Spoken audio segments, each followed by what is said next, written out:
Dando continuidade ao nosso estudo sobre o etileno, nessa videoaula nós vamos falar sobre seus locais de síntese na planta, o seu ciclo de produção, ou seja, o controle do seu nível homeostático, o controle da concentração de etileno dentro das células, bem como o seu transporte nas plantas. Quando a gente fala dos locais de síntese de etileno nas plantas, ele pode ser sintetizado em quase todos os tecidos vegetais, mas isso é extremamente variável. Varia em função do tecido e varia em função do estágio de desenvolvimento daquele órgão. Por quê? A depender da idade, existe uma maior ou menor síntese de etileno nos órgãos das plantas. Sendo que, de uma forma genérica, a produção de etileno ela aumenta durante a abscisão foliar, durante a senescência daquele órgão e durante a maturação de frutos. E no caso, os frutos, vocês já sabem, são os frutos climatéricos. Então, tecidos mais jovens, órgãos mais novos produzem menos etileno, enquanto que órgãos e tecidos mais velhos, eles produzem mais etileno. Mas de uma forma geral, as regiões que produzem etileno em maior quantidade são as regiões meristemáticas, as regiões dos nós, onde nós temos os meristemas axilares, e as regiões onde nós temos as zonas de abscisão, seja em folhas, seja em frutos, seja em flores. Mas diferente dos outros hormônios, o etileno ele pode ser produzido praticamente por toda a planta, mas tem algumas regiões que produzem mais. Essa é a mensagem que vocês precisam levar. E quando a gente pensa na natureza, nós estamos focando nos hormônios vegetais, então não faz muito sentido a gente focar em outros reinos. Mas a título de curiosidade, já foi encontrado etileno sendo produzido por bactérias, por fungos, por algas, por briófitas, por pteridófitas e nas gimnospermas. Mas também é amplamente distribuído nas plantas que nos interessam aqui na fisiologia vegetal, que são as angiospermas. Então é um hormônio amplamente disseminado e produzido por diversos outros reinos além do reino vegetal. E quando a gente pensa na regulação do nível homeostático de qualquer hormônio vegetal, nós temos aqueles mecanismos que vão aumentar a concentração do hormônio, temos mecanismos que vão diminuir a concentração do hormônio. Nesse caso específico, existe muita informação em relação à sua biossíntese. E aqui eu quero dedicar um tempo que nós vamos precisar dessas informações para compreender os seus efeitos fisiológicos mais à frente. No caso da biossíntese, o etileno apresenta como precursor a metionina, exatamente, um aminoácido sulfuroso. E esse ciclo proposto por Adams e Young, é conhecido como ciclo de Young, ele mostra como que a metionina é convertida em etileno. É um processo complexo, mas nós vamos simplificar essa metodologia. E aqui está mostrando a estrutura da metionina. Então o que acontece? Aqui embaixo, representado de uma forma simplificada, nós temos que a metionina ela é convertida em SAM ou S-adenosilmetionina, também conhecido como ADOMET. Esse S-adenosilmetionina, o SAM, é convertido em ACC e o ACC é convertido em etileno. E mediando a conversão do S-adenosilmetionina, o SAM, em ACC, nós temos a ACC sintase. E mediando a conversão de ACC em etileno, nós temos a ACC oxidase. E isso que está representado de uma forma simplificada, de forma linear, na verdade é um pouco mais complexo do que isso. Aqui está mostrando o ciclo de Young. E nós temos aqui a metionina. A metionina ela é convertida em S-adenosilmetionina, ou ADOMET, ou SAM, que não é chamado dessa forma, através de uma enzima específica.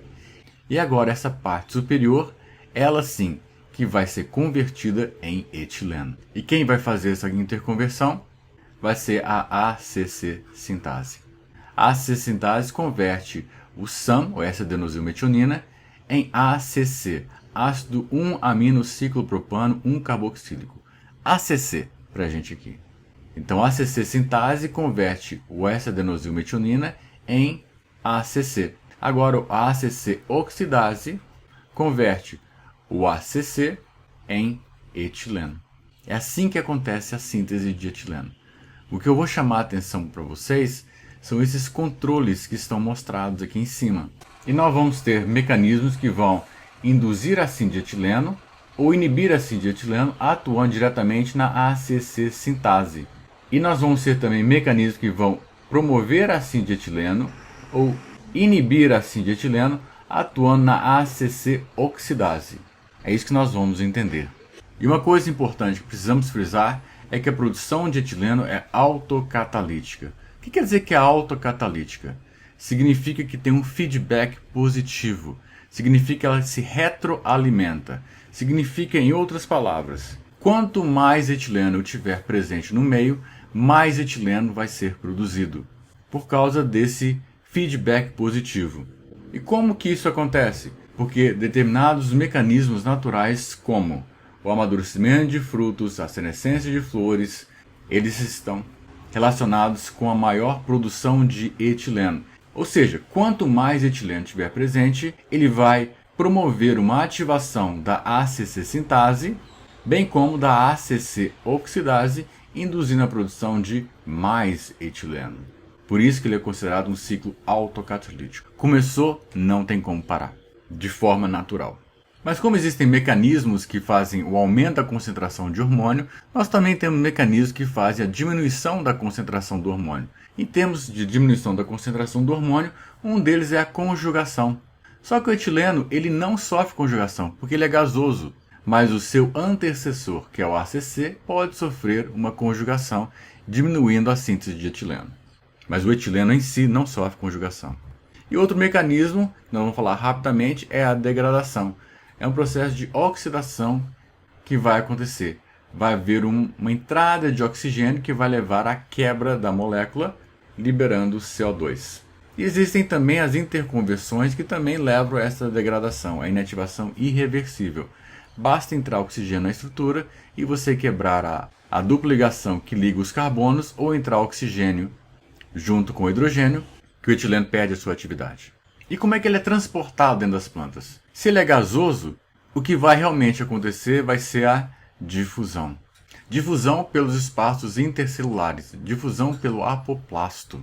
O que quer dizer difusão? Difusão significa que ele vai mover-se em função de um gradiente de concentração.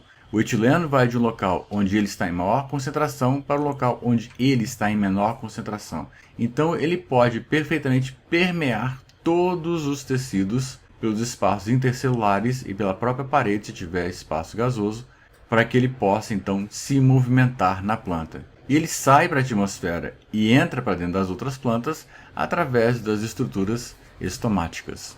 Então ele não é transportado nem pelo xilema nem pelo floema. Ele simplesmente vai difundir através de toda a planta, seguindo um gradiente decrescente de concentração. É assim que o etileno é transportado nas plantas.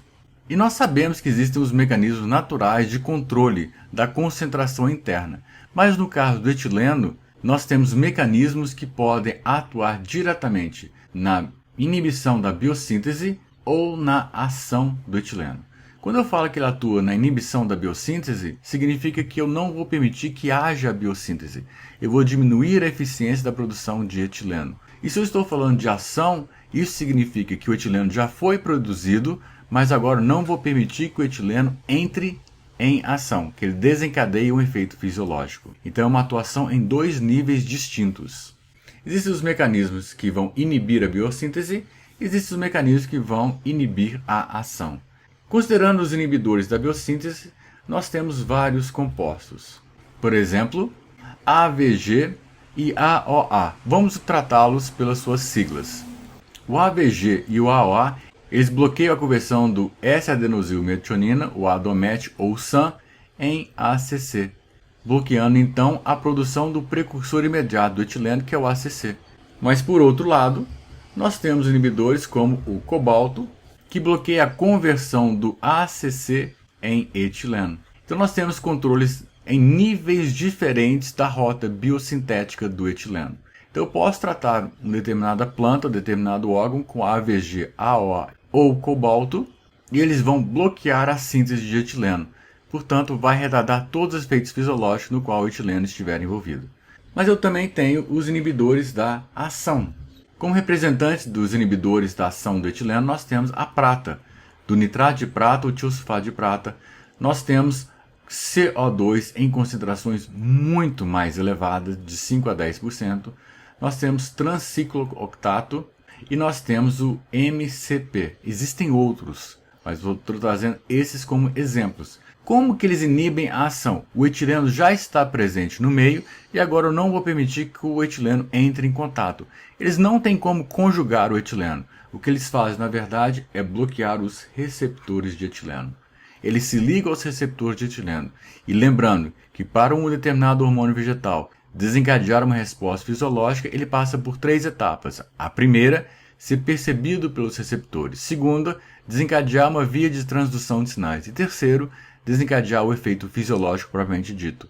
Neste caso, está bloqueando a fase inicial, que é o reconhecimento do hormônio pelas plantas. Eles bloqueiam o receptor, consequentemente a planta não vai perceber a presença daquele hormônio e não vai ter o efeito fisiológico correspondente. Uma outra forma de controlar os níveis de hormônio é utilizando o permanganato de potássio. Você compra permanganato de potássio no mercado. E o que ele faz? Ele adsorve o etileno. Ele atua de forma diferente dos outros. Até agora nós vimos os bloqueadores da síntese de etileno, nós vimos os bloqueadores da ação do etileno, agora nós estamos vendo um outro, que é o permanganato de potássio. Ele adsorve o etileno na atmosfera. Você coloca ele no meio e o etileno entrando em contato com ele, ele prende o etileno superficialmente na sua estrutura. Então vai diminuindo a concentração de etileno naquele ambiente.